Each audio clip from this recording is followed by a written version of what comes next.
नमस्कार साथियों, Jai Hind. Welcome to this channel. आज के सेशन में हम जानेंगे फ्रेंड्स एक मेंस के क्वेश्चन को जो कि यूपीएससी सीएसई 2014 में पूछा गया था। और ये क्वेश्चन मिडिएबल हिस्ट्री से क्वेश्चन पूछा गया था, मध्यकालीन के संदर्भ में। और इसका पूरा फ्रेमिंग करेंगे हम। और मैं आपको बताऊं फ्रेंड्स कि इसमें हम जानेंगे कि कंसेप्चुअल समझ कितनी महत्वपूर्ण हो जाती है मेंस के आंसर राइटिंग को लेकर। और आप ऊपर से जब चीज़ों को पढ़ते हैं, समझते हैं, तो कहीं ना कहीं उससे मेंस आंसर राइटिंग में आप लिखने के लिए उतनी अभी पूर्ण रूप से प्रतिबद्ध नहीं होते हैं। तो हम इस सेशन में वही चीज़ें जानेंगे कि आपको मैक्सिमम उन चीज़ों को आप पढ़ लेते हैं जो उसका कहीं ना कहीं उसका यूज आंसर राइटिंग में आप कर नहीं पाते हैं, या फिर एक दो पॉइंट से आपके आंसर राइटिंग कंप्लीट नहीं होते हैं। तो इस सेशन पे हम बात करेंगे। इससे पहले यदि आप इस चैनल पे नए हैं तो जरूर आप इस चैनल को लाइक सब्सक्राइब और शेयर करें और अपने दोस्तों को भी बताएं। तो मेरे पास यहाँ पे यूपीएससी पीवाईक्यू मेंस का है, राइट। और क्वेश्चन पूछा गया था, मैं क्वेश्चन पढ़ देता हूँ। यहाँ पे हम लोग लिख के भी एक एक करके इसको एक्सप्लेनेशन करेंगे और फिलहाल जानने का प्रयास करेंगे कि कितनी आपको अप्रोच बढ़ानी होगी मेंस को लेकर। तो इस सेशन में हम वो चीजें जानेंगे। तो फ्रेंड्स, क्वेश्चन ये पूछा गया था कि पानीपत का तीसरा युद्ध 1761 में लड़ा गया था। पानीपत का तीसरा युद्ध, यू नो दैट, आपको पता है कि 1761 में लड़ा गया था। क्या कारण है कि इतनी अधिक साम्राज्य प्रकंपी लड़ाइयां पानीपत में लड़ी गई थी? क्या कारण है कि इतनी साम्राज्य प्रकंपी लड़ाइयां पानीपत में लड़ी गई थी? The Third Battle of Panipat was fought in 1761. Why were so many empire-shaking battles fought in Panipat? तो हमें इस क्वेश्चन का आंसर ढूंढना है। ये पीवाईक्यूज है, राइट। और हम इसको एक तरह से समझने का प्रयास करते हैं कि क्वेश्चन पूछा जा रहा है कि पानीपत का तीसरा युद्ध,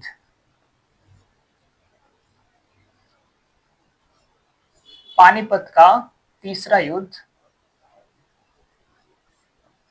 तीसरा युद्ध 1761 में लड़ी गई थी, या फिर हुआ था। क्या कारण है, क्या कारण है कि इतनी बड़ी जो लड़ाई है, साम्राज्य प्रकंपी लड़ाइयां पानीपत में ही लड़ी गई? इतनी बड़ी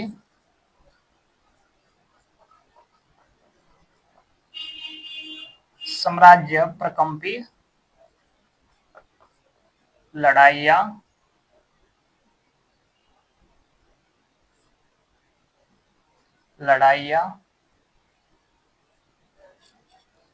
पानीपत में लड़ी गई थी।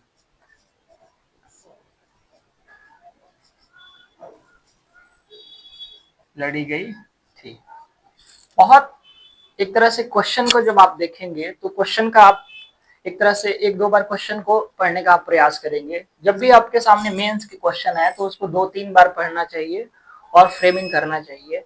एक तो बहुत ही जो भ्रामक फैला हुआ है स्टूडेंट्स के मन में, या फिर जो तैयारी कर रहे हैं, कि कोई भी कैंडिडेट्स आपसे ये पूछ देगा कि आप 7 मिनट में, 8 मिनट में, 9 मिनट में आंसर राइटिंग लिख पाते हैं कि नहीं। लेकिन मैं आपको बताऊं, मैं आपको बताऊं कि 7-8 मिनट, 9 मिनट में या फिर 10 मिनट के अंदर कब लिखे जाएंगे? जब आपके पास कंटेंट अवेलेबल होगा। ऐसा तो है नहीं कि आपने रट दिया, सेम उसी तरह का क्वेश्चन आएगा, उसकी अप्रोच डेवलप करनी होगी, उसको एक तरह से उसके पैटर्न को समझना होगा। उसके लिए क्या आपने कार्यपूर्ण पहले से आपने प्रिपरेशन किया है? क्या उसके जो मुख्य कारक है, उसके उद्देश्य है या उसकी विशेषता है, आपने उसको गहनता से पढ़ा है? देन आफ्टर आप लिख पाएंगे। तो जो भी नए एस्पायरेंट्स हैं वो ये ना सोचे कि 8 मिनट में लिख देंगे आंसर। ये मतलब अपने आप में भी एक कहीं ना कहीं मूर्खता है। आप पहले कंटेंट को पढ़िए, बार बार पढ़िए, रिवीजन करिए, देन आप जब आप लिखेंगे 2-3 बार क्वेश्चन को लिखेंगे, प्रैक्टिस करेंगे तो ऑटोमेटिक वो आ जाएगा आपका 8-9-10 मिनट के आसपास आपका आ जाएगा। बहरहाल इसमें देखेंगे पानीपत का तीसरा युद्ध जो है वो 1761 में लड़ी गई थी। यहाँ तक तो बात सही है, आप सबको पता है, हम सबको पता है। क्या कारण है? अच्छा, इस क्वेश्चन में मूल जो मेन बॉडी की बात हो रही है, क्या कारण है, रीजन, कि इतनी बड़ी साम्राज्य प्रकंपी लड़ाइयां पानीपत में ही लड़ी गई थी। तो पानीपत का युद्ध, पानीपत में ही तीसरी लड़ाई की बात हो रही है, क्यों लड़ी गई थी, ये क्वेश्चन है। तो थोड़ा सा हम लोग इस पर दृष्टिपटल करते हैं कि इसमें क्या क्या सेक्शन हो सकते हैं, अलग अलग फॉर्मेटिंग। तो सबसे पहले आपको एक इंट्रो बनाना होगा। इंट्रो कैसे बनाना होगा? इंट्रो आपको जो 1761 में मतलब पानीपत की जो लड़ाइयां लड़ी गई थी उसके संदर्भ में एक इंट्रो बनाना है। इसके अलावा मुख्य जो आपके बॉडी है, यानी कि जो मेन बॉडी है, उसमें आपको मुख्य कारणों को पूरी विस्तृत रूप में चर्चा करना है। यानी कि जो रीजन है आपको 4-5 रीजन बताने हैं, और ये 2000 यूपीएससी सीएसई 2014 में पूछा गया था। 150 वर्ड्स में इसको लिखना था। आप लिखने के लिए 200-250 शब्द में भी लिख सकते हैं, लेकिन वो कहते हैं कि सामग्रियां तो बहुत है, लेकिन संक्षिप्त करने का हल भी आपको आना चाहिए। तो वो वाला मामला है कि बहुत सारी चीजों को कैसे आप संक्षिप्त रूप में उसको समेट कर लिखने का प्रयास करते हैं। दैट इज कॉल्ड, ये आपके अंदर क्वालिटी, मतलब ये क्वालिटी की एक तरह से दिखाता है। तो इसमें इंट्रो में एक तरह से आप क्या लिखेंगे, तो इसके संदर्भ में आपको एक भूमिका बनाना है। हम लोग विस्तृत रूप में इसकी चर्चा करेंगे। मेन बॉडी की मैं बात करूं, मेन बॉडी, राइट, तो मेन बॉडी में आपको रीजन्स लिखने हैं बहुत सारे, जो भी मुख्य रीजन है वो लिखने हैं। एंड देन आपको आ जाना है कंक्लूजन पर। तो ये 3 पार्ट्स जो है वो आपको लिखने हैं इस क्वेश्चन में। इससे पहले हम बारी बारी से पानीपत की लड़ाइयों के बारे में थोड़ी सी चर्चा कर लेते हैं। तो आपको पता है कि पानीपत का पहला जो युद्ध हुआ था वो 21 अप्रैल 1526 को हुआ था। इब्राहिम लोदी जो कि अफगान की तरफ से लड़ रहे थे, यानी कि लगभग 1 लाख से अधिक सेना जो है वो एक तरह से मुगल साम्राज्य के समक्ष थी, और बाबर बहुत ही चालाकी से उस सेना को ध्वस्त करते हैं और पानीपत की पहले लड़ाई जीतते हैं। तत्पश्चात मुगल साम्राज्य की नींव यहाँ पे पड़ जाती है, और एक तरह से मुगल साम्राज्य के लिए आगे का जो मार्ग है वो प्रशस्त हो जाता है। तो पहला लड़ाई कुछ इस प्रकार था। दूसरा लड़ाई जो हुआ था वो एक तरह से 1556 में हुआ था, अकबर और हेमू के सेनाओं के बीच में हुआ था, राइट, अकबर के और हेमू के सेनाओं के बीच में हुआ था। तत्पश्चात हेमू की हार होती है और अकबर की विजयी प्राप्त होता है, यानी कि अकबर उसमें विजेता बनते हैं। और तत्पश्चात एक तरह से वहां भी देखेंगे कि मुगलों के लिए एक तरह से जो आगे का रास्ता है वो उसका वो मार्ग प्रशस्त होता है। तत्पश्चात ये भी संकेत देता है कि बीच में जो सूरी वंश चला था 40 से 45 के बीच में, आपने पढ़ा होगा, शेरशाह सूरी, तो एक तरह से उसको भी कहीं ना कहीं एक तरह से खत्म करने का संकेत भी देता है, और एक तरह से पूरी तरह से संकेत दिया उस युद्ध ने कि सूरी वंश है उसका पतन जो है वो लगभग तय है। तो 2 लड़ाइयां आपको याद हो गई। तीसरी लड़ाई की मैं बात करूं तो पानीपत का तीसरा युद्ध जो कि 1761 में, 14 जनवरी 1761 में किसके बीच हुआ था, तो ये अफगान शासक जो अहमद शाह अब्दाली थे, और उस समय मराठा साम्राज्य के जो पेशवा बाजीराव द्वितीय थे उनके भतीजे थे सदाशिव भाऊ। तो वो एक तरह से साम्राज्य का नेतृत्व कर रहे थे। तत्पश्चात मराठा साम्राज्य उस समय एक तरह से अपने ऐतिहासिक दृष्टि को अगर देखें मराठा साम्राज्य के संदर्भ में, तो मराठा साम्राज्य की सबसे बड़ी हार वो मानी जाती है जो उस समय अहमद शाह अब्दाली के द्वारा मराठा साम्राज्य का एक तरह से कहीं ना कहीं वो हार हुआ। उस समय क्या हुआ था कि एक तरह से देखें तो मराठा साम्राज्य एक तरह से शक्ति विहीन हो गया। कहने का तात्पर्य यह है कि अहमद शाह अब्दाली एक तरह से जीत के इस क्षेत्र पे शासन नहीं करता है, बल्कि एक तरह से उस लड़ाई के संदर्भ में आप जब देखेंगे तो मराठा साम्राज्य का जैसे ही डिक्लाइन होता है, पतन होता है, उसकी अभी तक का सबसे मतलब सबसे ज्यादा महत्वपूर्ण कहें या फिर सबसे भारी जो हानि हुई थी उस युद्ध में हुई थी, क्षति हुई थी। तत्पश्चात क्या हुआ था कि ब्रिटिश साम्राज्य को वहां पे एक अवसर प्राप्त होता है और तत्पश्चात ब्रिटिश साम्राज्य की नींव जो है वो वहां से उत्कर्ष होती है। तो ये लड़ाई जो है वो 3 लड़ाई का हमने डिस्कशन यहाँ पे कर लिया। ओके फ्रेंड्स, पानीपत का पहला युद्ध 1526 में 21 अप्रैल, और दूसरा युद्ध 5 फरवरी 1556 में अकबर हेमू के बीच, और तीसरा अहमद शाह अब्दाली और सदाशिव भाऊ के बिटवीन हुआ। लेकिन क्या ये जो मैंने अभी जितनी बातें बोली, क्या उससे ये आंसर राइटिंग हम कर सकते हैं? आप वीडियोज को पोस्ट करके आप बताइए, आप थोड़ा सा विचार विमर्श कीजिए फ्रेंड्स, कि क्या हम इतनी जानकारी से क्या इसको हम लिख सकते हैं? और अमूमन देखेंगे आप कि मोस्टली जो एस्पिरेंट्स है वो इतनी जानकारी रखते हैं, तो क्या हम इस जानकारी के विनम्र पर, इस जानकारी के आधार पर क्या इस प्रश्न का उत्तर हम दे पाएंगे? कभी नहीं दे पाएंगे, क्योंकि 2-3 ही पॉइंट्स आपको याद है तो आप दे ही नहीं पाएंगे। इसके लिए हमें क्या चाहिए? कंसेप्चुअल समझ चाहिए। इसलिए मेंस आंसर राइटिंग जो होता है काफी इंपॉर्टेंट होता है, और आपके सिलेक्शन का जो एक तरह से मुख्य आधार कहेंगे वो मेंस होता है, कि मेंस में आप किस तरह से चीजों को समग्र रूप से प्रस्तुत करते हैं और कैसे अपने आप को डोमिनेट करते हैं, और आपके मौलिक विचार क्या है, आपकी आपने जो गहन अध्ययन किया है उसके संदर्भ में कितनी नॉलेज है, वो यहाँ पे दर्शाया जाता है। Just wait.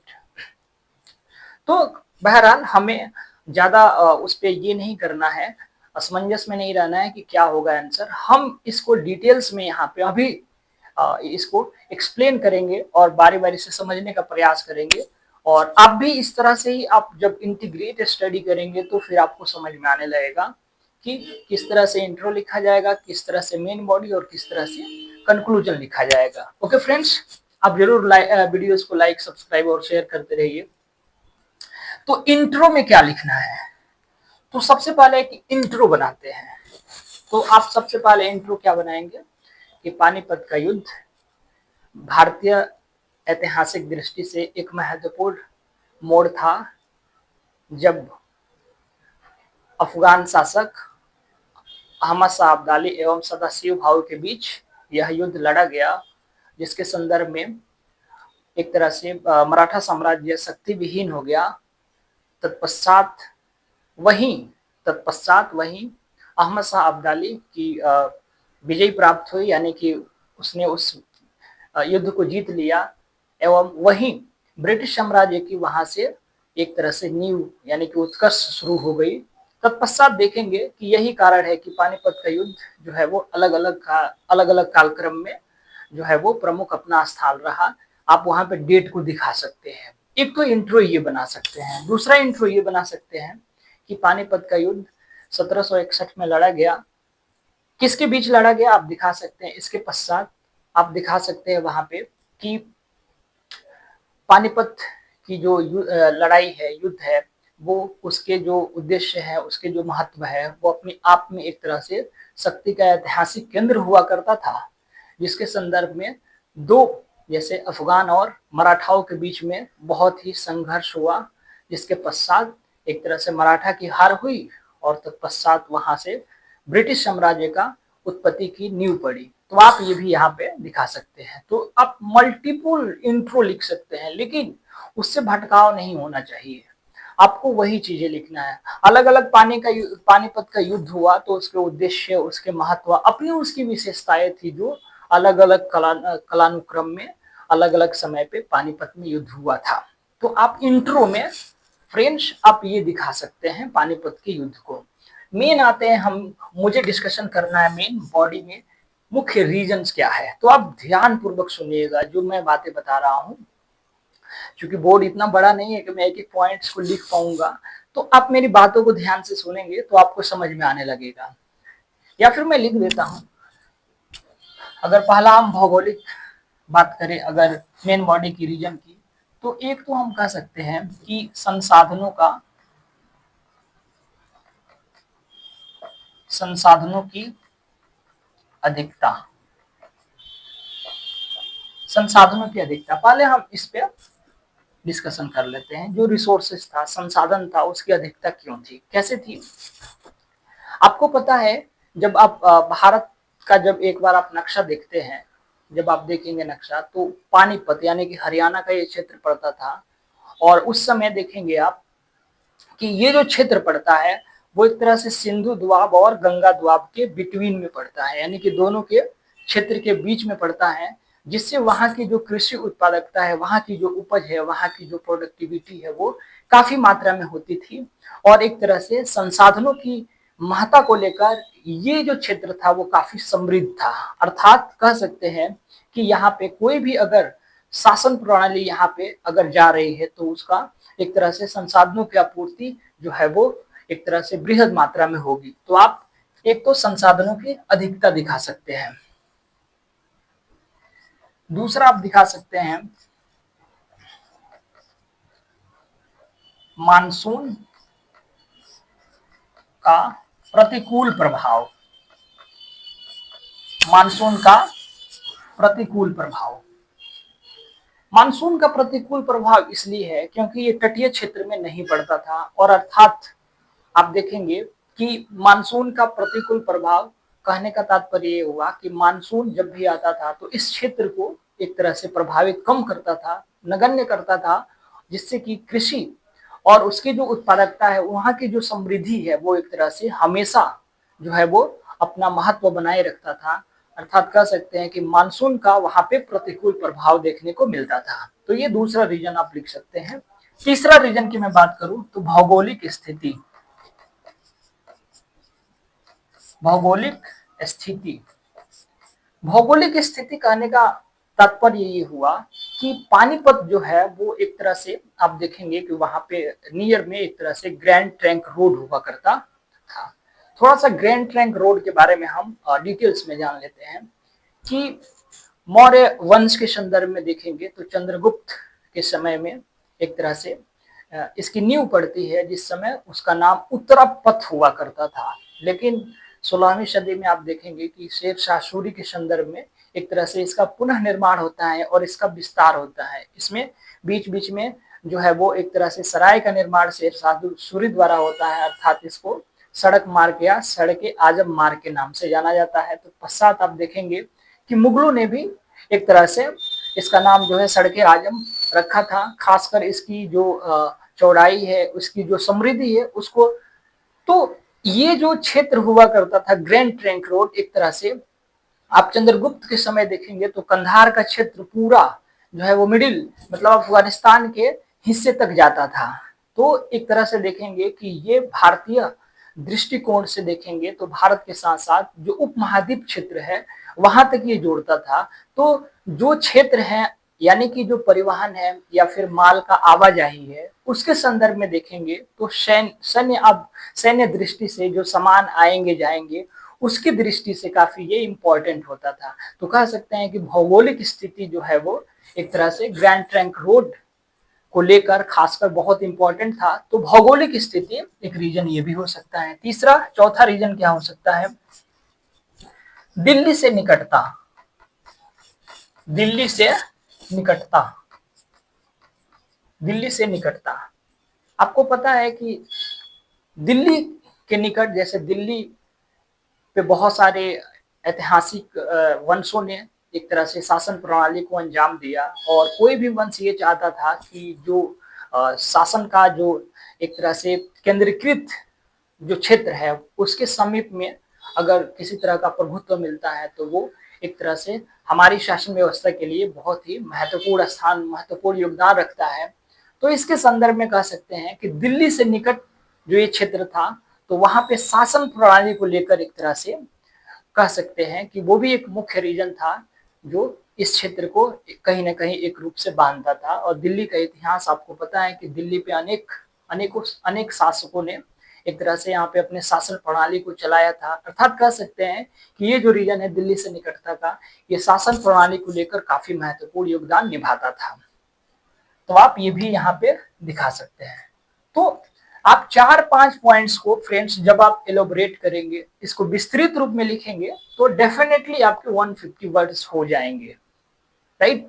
तो आप इतनी 4-5 बातों को एक तरह से आप लिख सकते हैं। और भी बहुत सारे, जैसे रणनीतिक अगर स्ट्रेटजी की बात किया जाए, रणनीतिक अगर व्यवस्था की बात किया जाए, तो ये जो क्षेत्र है, खासकर जो पानीपत है, वो आप देखेंगे कि चारों तरफ से जो है वो एक तरह से सामरिक दृष्टि से भी बहुत महत्वपूर्ण था। और एक तरह से यहाँ पे वैसी जो ग्रिड पद्धति थी, सड़क जो मार्ग था, वो कहीं ना कहीं रणनीतिक यानी कि सैन्य दृष्टि से भी देखेंगे तो काफी महत्वपूर्ण क्षेत्र हुआ करता था।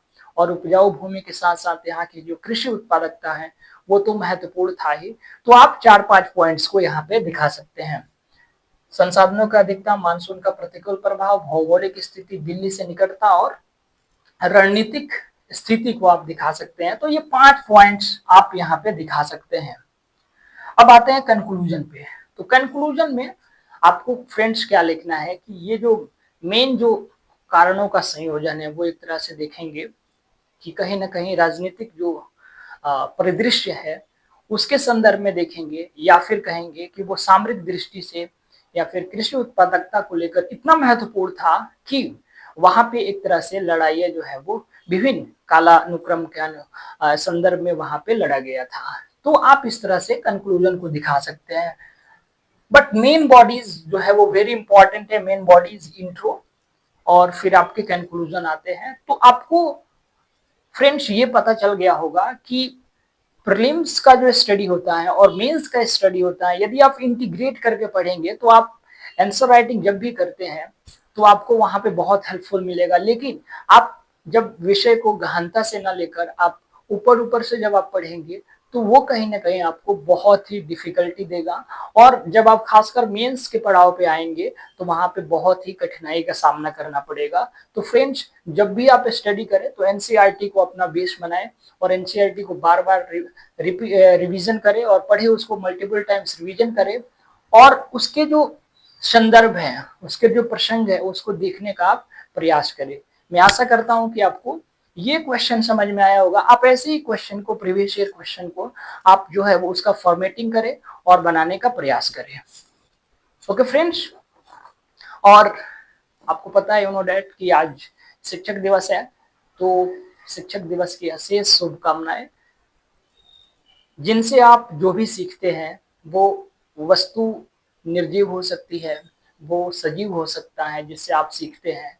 आप अपने बंद कमरों में आप जब रहते हैं तो आप जब विंडो को देखते हैं, आप जब लाइट को देखते हैं, फैन को देखते हैं, तो वो एक तरह से अपना कार्य पूरी निष्ठा से करता है। आप डोर्स को जब ओपन करते हैं तो वो हमें दिखाता है कि ऐसे ही हमें अपने समय का कहीं ना कहीं पालन करना है। तो ये चीजें दिखाता है कि हमें जिससे भी सीख मिले जीवन में वो हमारे लिए शिक्षक हैं और हमारे गुरुजन के समान है। वैसे हमारे माता पिता का स्पर्श ही पहला जो है वो एक तरह से मूल्य का स्रोत है। और वो हमारे माता पिता जो फर्स्ट स्पर्श आपको देते हैं वो हमारे गुरुजन के प्रतीक माने जाते हैं। और सबसे प्रथम गुरु आपके माता पिता होते हैं। और शिक्षक की भूमिका आपके उद्देश्यपूर्ण, आपके मार्गदर्शक के रूप में बहुत ही महत्वपूर्ण होता है। एक शिक्षक का जो मूल्य है वो एक विद्यार्थी के लिए उसके पूरी भविष्य की नव निर्मित बोधक होता है। तो ऐसे में जो गुरु और शिष्य की जो एक संबंध है उसको स्थापित करने के लिए एक तरह से कहीं ना कहीं ये शिक्षक दिवस की जो एक तरह से मनाने का जो रूप है वो डॉक्टर सर्वपल्ली राधाकृष्णन के संदर्भ में शुरू होता है। आपको पता है कि उनके संदर्भ में ये टीचर्स डे सेलिब्रेशन होता है। लेकिन एक शिक्षक की जो जो मर्यादा है, जो सम्मान है, उसको सदैव संजोए रखना हृदय में हमारे लिए बहुत ही गर्व की बात होगी और होनी भी चाहिए।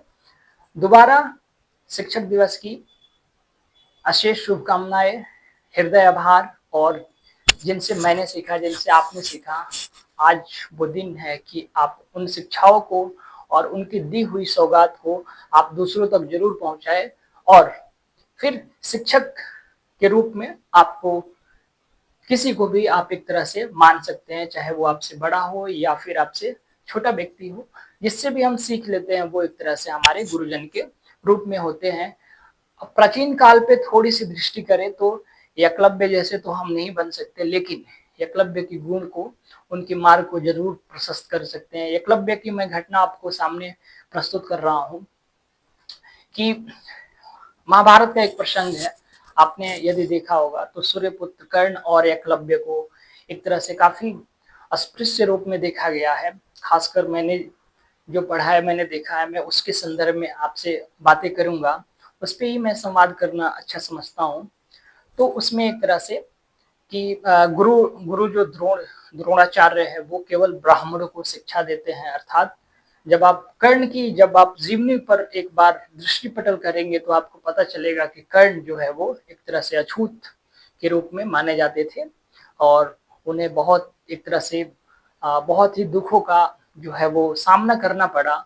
और एकलव्य जो कि वो भी एक तरह से उनको भी कहीं ना कहीं जो है वो नीच दृष्टि से देखा जाता था। एकलव्य उन्होंने एक तरह से गुरु द्रोणाचार्य की प्रतिमा बना के और उन्होंने उस गुरु की अपनी जो श्रद्धा है उस पूरी निष्ठा भाव से उन्होंने उसको पूर्ण रूप से अपने अंदर समोहित किया और तत्पश्चात वो तेजस्वी धनुर्धारी बने।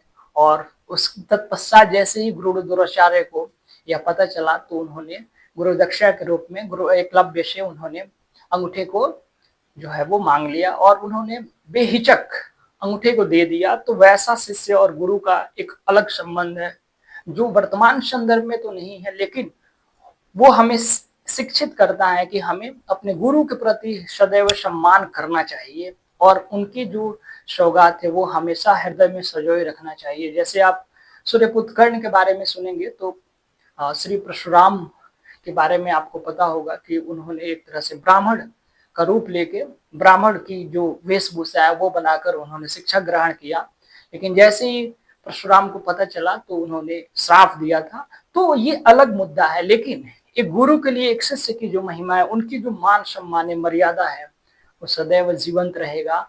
और ये आप प्राचीन काल से नहीं, आपको सदैव आप देखेंगे अलग अलग काल में भी यही हुआ है कि गुरु का सम्मान सदैव हमारे लिए जो है वो निष्ठावान है, महत्वपूर्ण है। तो दोबारा शिक्षक दिवस की अशेष शुभकामनाएं। Thank you. और जाते जाते जरूर आप चैनल को लाइक, सब्सक्राइब और शेयर कीजिएगा। Thank you.